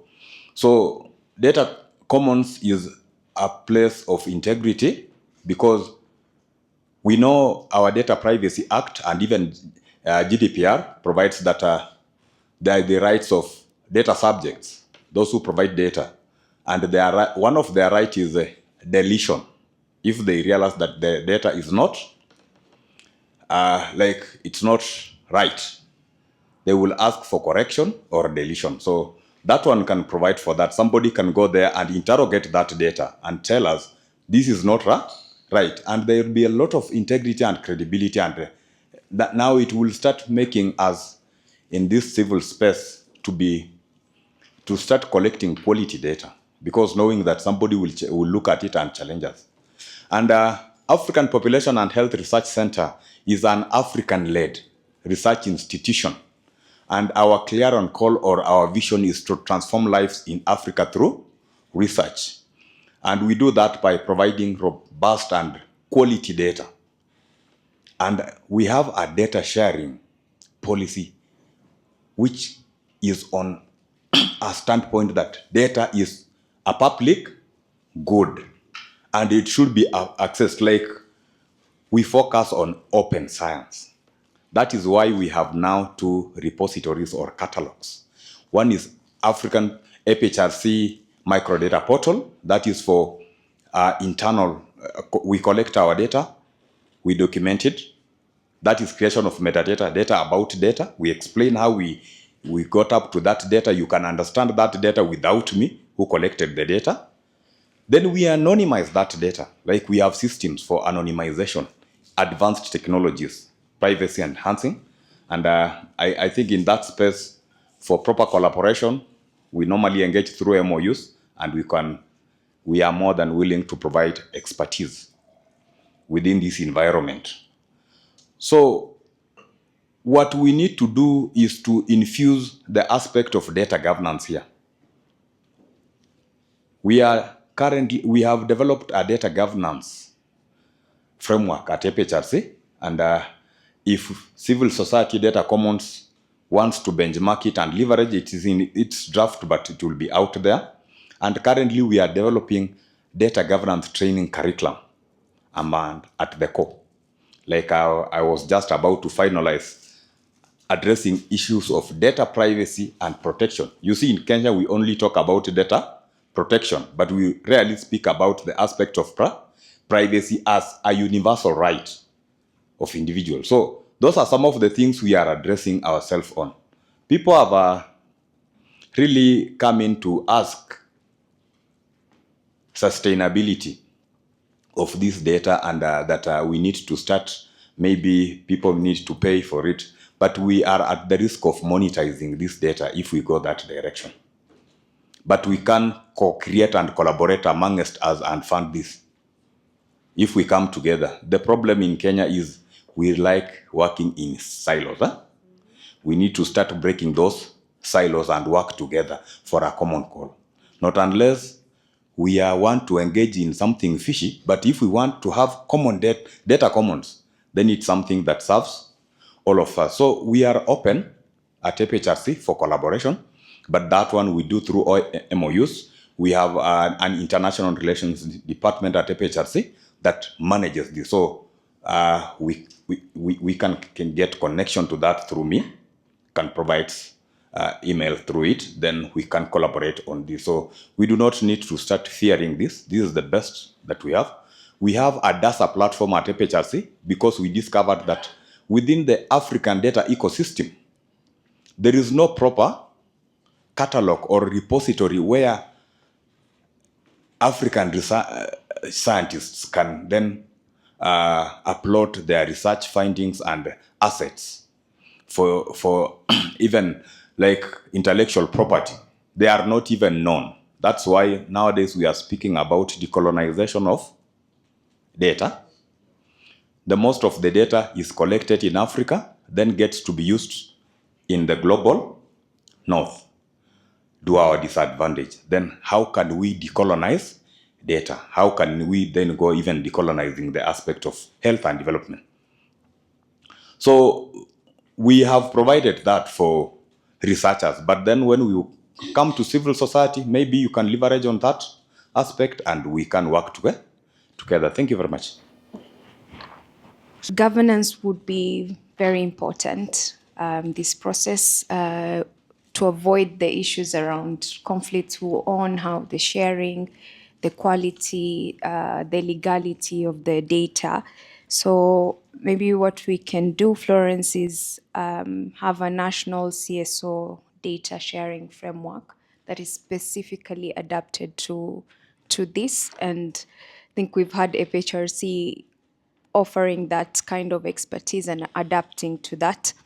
On the sustainability of the model, you know what happened with the Kenya Open Data Initiative, and a lot of platforms, start with enthusiasm and then they remain dormant. So I think it's good to think about it right from the beginning. And we could have integrating some initial institutional support. We should have organizations like HIVOS on board who can provide some of that support. I like the idea of a membership model, so that's also something that can sustain the platform, beyond the initial support. But we cannot ignore donor alignment, because I think that would also create the risk of fragmentation. So for example, in if there are CSOs working in the humanitarian space, so you see like in social protection or cash transfers, what we've seen is it's very donor driven, and we can't deny the fact that CS also have accountability to donors and they report to donors. So when we're creating the templates, we can have like metrics that align with some of the donor reporting. So you won't have CSOs who are not incentivized to be part of it. So alignment in terms of creating the templates. And then Mary, you talked about, the importance of language, and Al, you Open Institute has that experience of localization and having offline use, because what we also don't want to do is create something that then creates that digital divide or creates more inequalities. We have a lot of CSOs who are community facing, so how do we make sure we bring them on board right from the start? So that should be part of our thinking on the design. And then if you've been part of the open government partnership, I think what most CSOs are saying is that there's a trust deficit that is increasing. And CSOs who are handling like sensitive information might also feel wary of being part of this. So how do we make sure that we don't end up creating something that then targets these kind of CSOs? So we could do it in phases, maybe start with high value, non-sensitive data, like health, climate, education, start with a smaller group of CSOs, maybe 10 to 20 CSOs, and then have iterative learning. And then we could look at also now CSOs, like we deal with ethnic sensitive data or governance issues as we create that learning and strengthen the system. And then capacity building and tech support, I think that should be an ongoing support, because we are all at very different levels of understanding when it comes to data issues or quality issues. So I think that should be part of the creation, that we should have capacity building and embedded as an ongoing support. Those are my suggestions. Thank you. Sometimes civil society want to keep their data independent, and that's absolutely fine. I think the question that Flo got from KNBS is, you civil society have been really making the case for citizen data. We've had you, we've done what we could do. We still have data gaps. Can you help us fill those data gaps? Can you show us the people who have the data that we need? That was the clarion call from from KNBS. But by no means is this data common the reason or the mechanism to get Kenyan government to have access to civil society data. I don't think that's the spirit. And I hope that clarifies your point that not all citizen data must be given to government for reporting. Sometimes it's really good for it to stay independent, and that's still really powerful. As part of the work I do at the Global Partnership, I'm also doing a very light touch, I would call it very light touch, small scale, scoping on the possibility of even a global data commons. So all the feedback that I'm hearing today is really helping me also process this. And I like that Kenya, through the forum and OI, is bold enough to go in and learn as we go, which is not all countries have that privilege of having that vision of just being very courageous of going in. I think, of course, for all the questions we've raised and the concerns, those are really valid, and this is the right place to ask them. But let's not let perfection be the enemy of good. No, let's try, let's learn as we go, let's perfect it. We have the vision, let's get going. And if in the middle we get stuck, that's also a learning. It's a lesson, and it's beneficial. And also, investing in data is investing to save. So in as much as we're not going to see the returns today because of joining our efforts, I promise you it's going to be beneficial at the end. If not because it will unlock donor money, it will create efficiency, at least we'll have a common voice and we'll serve our people better, which is what we exist to do. I think just building on there now, out of my thoughts, I think one key thing that's coming up, and you raised it on data governance, is also consent of the people we serve. I know these commons will, of course, bring together data that we publicly are willing to share, but it's important to be thinking about the people we serve and that they know that, they might find their anonymized data in a data commons, and that's fine.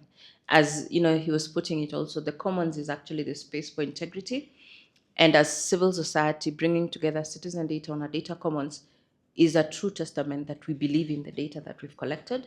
We have so much confidence in it, and we're willing to take it through a data commons.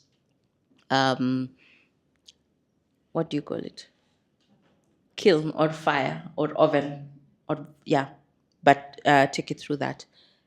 Yeah, I think that's all from me. Thank you.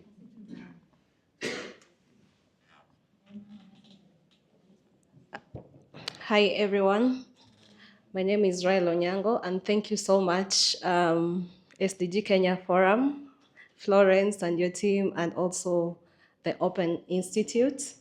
I am from Aga Khan University, and I have the pleasure of being here because I work on choice projects whereby we look at sustainable development goals. And as Kenya, how far are we from implementing them? What are the gaps, especially with data and reporting, because it affects what do we report and where are we as a country. So when I saw this initiative of civil societies coming together, creating a common data platform to bring evidence forward, I was really, really happy. And perhaps where I sit from, I can just give a few of my reflections about the same.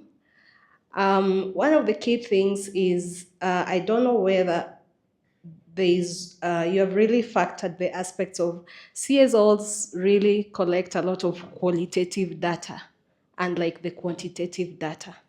So have we really thought how we want this qualitative data to be in the platform? Is it in form of the transcripts? Is it in form of the analyzed data? Perhaps at the starting stage, it can be beneficial also to have maybe transcripts or already analyzed data. Having categories, as some mentioned, maybe just at the initial stages, it will be sort of a mapping exercise of what data do different CSO upload. So is it transcripts? Is it reports? Is it already analyzed data? So we can have raw data, we can have reports, we can have analyzed data. So as a CSO, you'll be free to maybe figure out what kind of data do you wish to share in this platform. And then from there, I think it's important also if feedback can be given to the CSOs who are uploading this data. Perhaps, thank you for, but then this is where capacity building comes in. How do the CSOs benefit? So the feedback being given will include maybe suggesting a common template for maybe if you are to upload your transcripts. This can be the template or this can be the format. If it is raw data or analyzed data. So by then they benefit on how to improve on the kind of data that they're going to upload in the platform.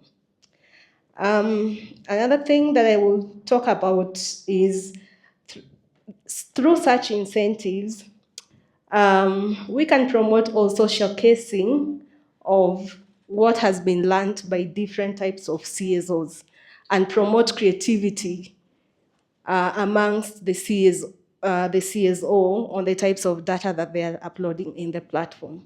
And by that, you will find that the CSO will have benefit by capacity building, and they can also leverage on the data from another organization that has been uploaded for the analysis or as an evidence when they are writing the grants, and it will enhance also collaboration.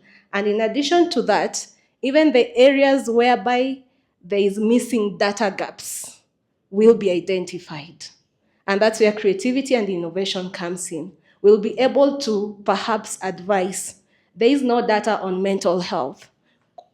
Are there CSOs who can collect data on this aspect? And together we'll be building each other, leveraging on the different expertise that we are having, and improving as CSOs and also building Kenya.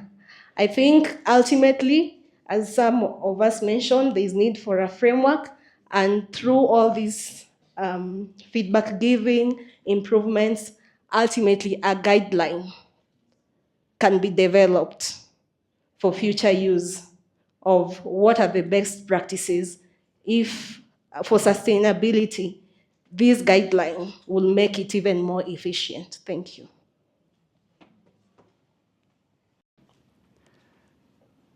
Let me declare from the start that I am interested in this because we have had a private interest in making our data as available as possible. I come from Usawa Agenda, and we promote education justice, and we generate lots of data, lots and lots of data. And it has been in our interest to push this data out because our agenda, we believe, is global, convincing people that the setup of our education systems as they are unjust, and we generate data to demonstrate that. So because of that, we have been involved in a number of platforms, and I want to just share some of the experiences that we have had. We are in Raleigh, that is developing a platform that is hosted by APHRC. We have had progress and pitfalls there. I would want to challenge us to liaise with the APHRC and understand a bit of what the challenges there are. How are we going to handle the issue of you have these 2, 3, 4 organizations generating data on the same sector, but they are at very different levels, and this data may say different things. As Alga said in the beginning, we have sent 5 organizations to the same county. They have collected data from the same respondents, but because of the different levels of their competencies, the data sets are saying different things. So whose data will be representative of what that platform actually says to outsiders who are looking for evidence from us? I think it's an important issue to deal with. I know there is Data First trying to put up a platform for African data generators. It would be good to liaise with them a bit, understand if they already have people from within our country. They have approached us to have our data hosted by them, but they are charging to host data. And I think that is another important issue that I want to end by talking about. I think we have to figure out how we fund this platform. And that will be my caution, that as we start, let us think about how we fund it, so that we control the purposes that the platform serves. Otherwise, it might serve purposes that are injurious to our interests. Thank you. Okay, thank you very much for the presentation. I think some of the things that I was reflecting on, Dr. Manyasa has brought them to fore. For me, I think the most critical thing, maybe I'll stand, was around how do we ensure equitable access for everyone who's part of that platform? Because we may also end up limiting or maybe marginalizing some of the civil society organizations because of either their capacity or knowledge and other elements that could lead to marginalization. Then the other thing is ethical reuse of this data. And I think it's been raised again because you are collecting this data for maybe a primary reason, but then you're extending it to someone else. But in the forms there, you are saying, we'll not pass it on to somebody else to do X, Y, Z.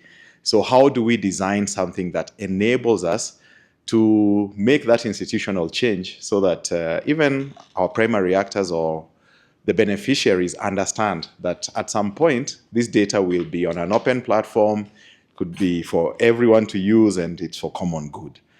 Then the other issue is just around the funding model that we need to adopt for this. Dr. Manyasa has really, said there has to be, if somebody else is funding it, they'll do it for their own reasons. So I like what I'm hearing about us funding it, but we need to think about how do we also ensure that it's equitably owned by all of us. And then lastly, what guardrails will we put in place, or the safeguards that we'll put in place within these data commons, so that we don't risk our commons being a data graveyard.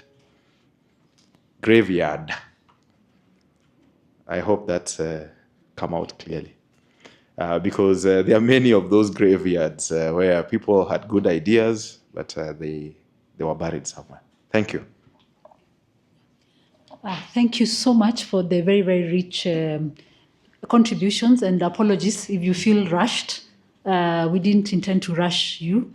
And I believe, Al, that a lot of the comments are actually just to give us suggestions.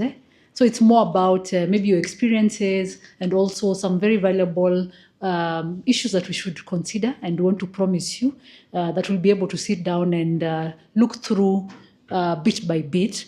But just to quickly react to two things before I pass the mic to Al. I think there were some that were specific to us, especially on the issues of integrity. Just to say that, as we alluded before, us hosting as a SDG Kenya Forum, because we are a secretariat of most of you, those that are our members, and I think it's majority, and even others will come because, of course, the membership is a voluntary membership. The idea is just those who want to be coordinated in a certain way. And of course, even if you're not part of it, doesn't mean that you can't be part and parcel of the process, making it very clear that this is the purpose for the CSOs Data Common, and this is what we want to achieve. These are the issues of, in terms of how we are, what's the governance? I like the national framework on issues of governance, us, even just ourselves first governing ourselves, but also coming up with what is it we'd want to see from this initiative.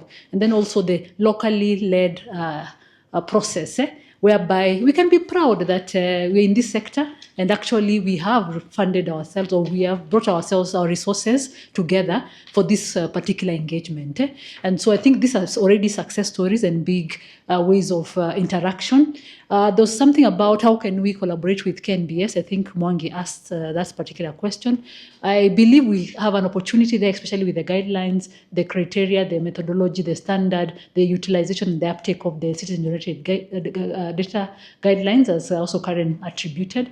And so, of course, even when we do the collaboration, we'll be able to say to ourselves, this is how far KNBS can come in. Because you remember, we still own the platform ourselves, and we want it to be really civil society driven. So there could be partnerships, I believe. Even eventually, maybe there could be funders along the way. But it's always good if it could come from your own terms, not the other way around, not being told, do this, I'm giving you money, and if you don't do this, then we're not moving. Of course, it's going to be an interesting journey. I don't want to allude to anything or to commit to anything. But I believe that a lot of the comments can be our guiding compass in terms of where do we start, what's our stand in terms of donor funding, what is our stand on collaborations, what's our stand on relationships with the academia, other sectors, and so forth. So I believe all these are very, very good just direction in terms of how we can set up the platform. Lastly, this particular meeting was to do exactly what you've done in terms of getting your feedback and us, and that's why we are having a recording, so that even now we don't search to try to remember. The lady in red said something very important, but I can't remember. So we can go back, replay one by one. Dr. Manyasa, finally we got you on camera on that one. I sit on his board. And so Dr. Manyasa tells us so many stories very passionately about the injustices in the education system from a global perspective, you know. And every time I listen to him, I'm like, we need to start recording some of these stories and telling people off, because Africa does not belong to them. Africa belongs to us. And I believe with this particular process, we'll be doing exactly that.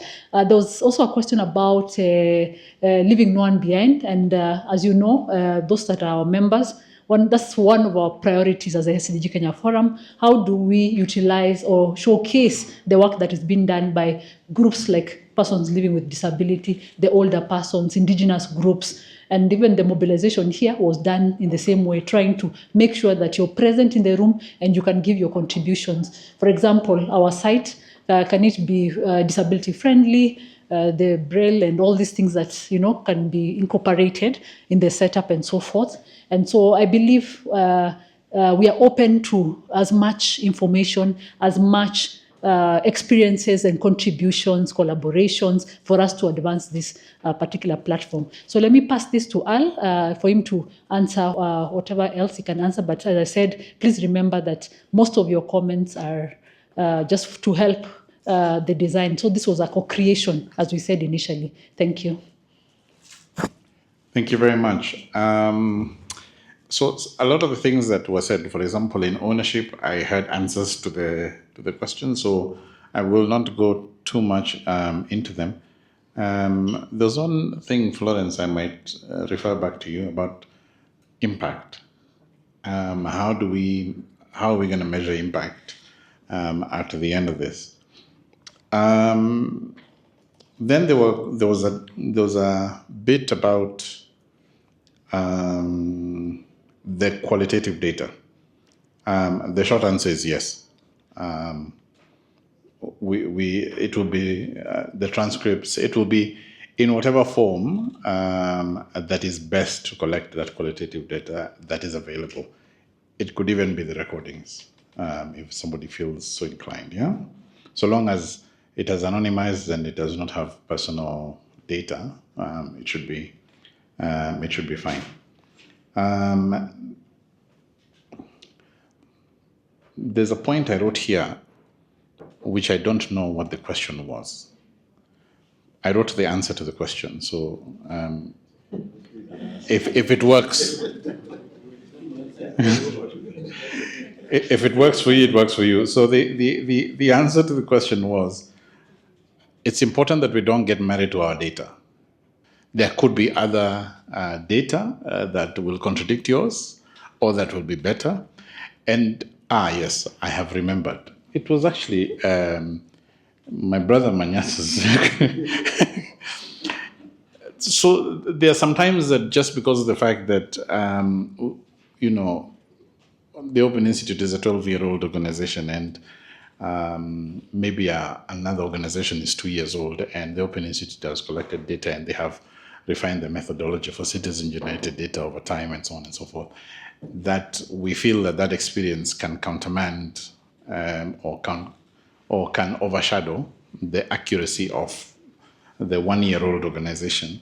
And we have to publish our data with the humility that even that young organization might actually come to challenge us. After all, we are seeing the Gen Zs challenging many established systems, and many of us in the room who are Gen Zs, like myself, are excited about this.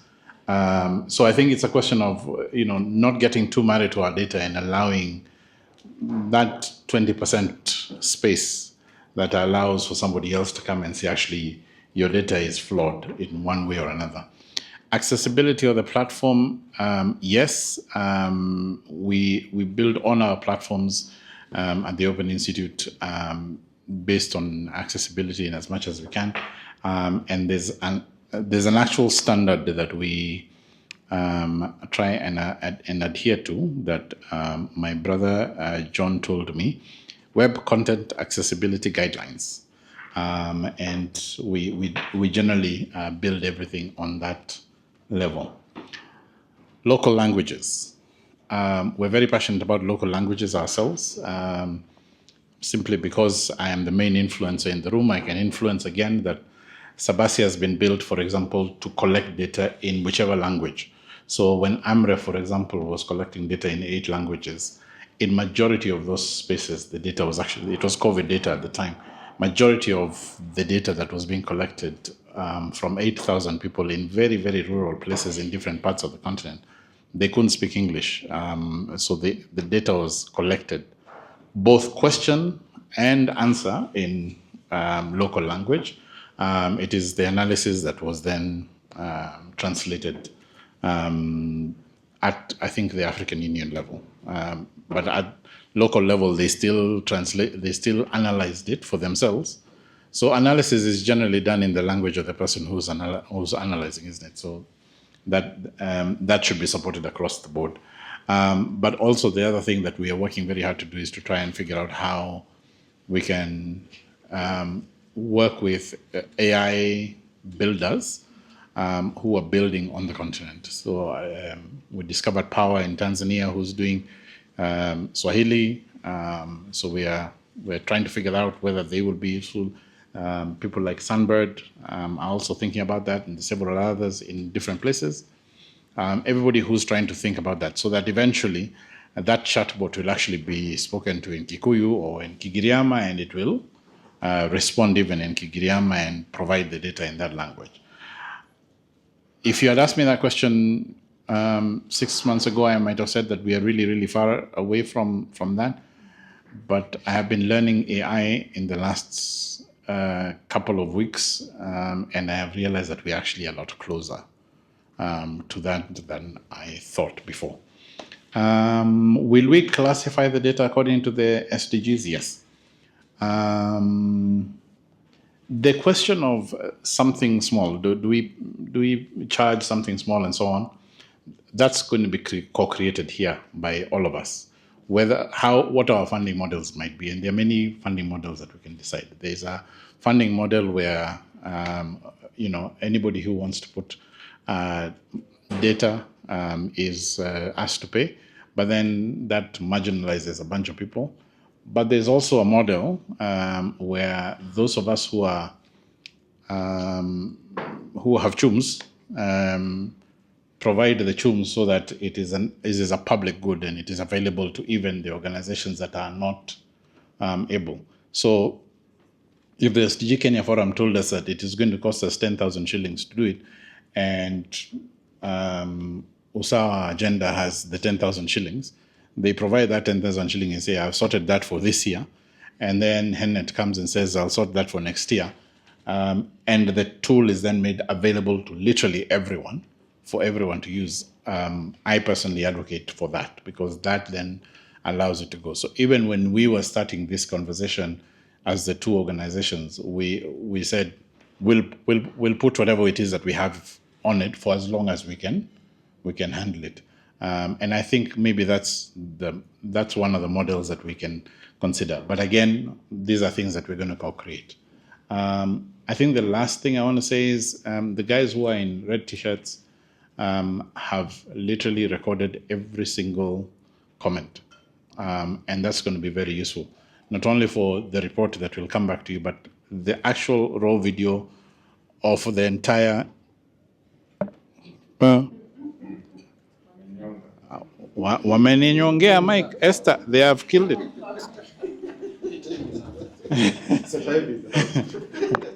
So the actual raw video is going to be made available to us. It's if you look at that website, and if you make sure you just pay attention to that website, the full video is going to sit there, so that then both us and others, can make sure that we make use of the recommendations, and also there will be other thoughts that we will have, and our colleagues also will have thoughts. So all of that will be made available. Thanks.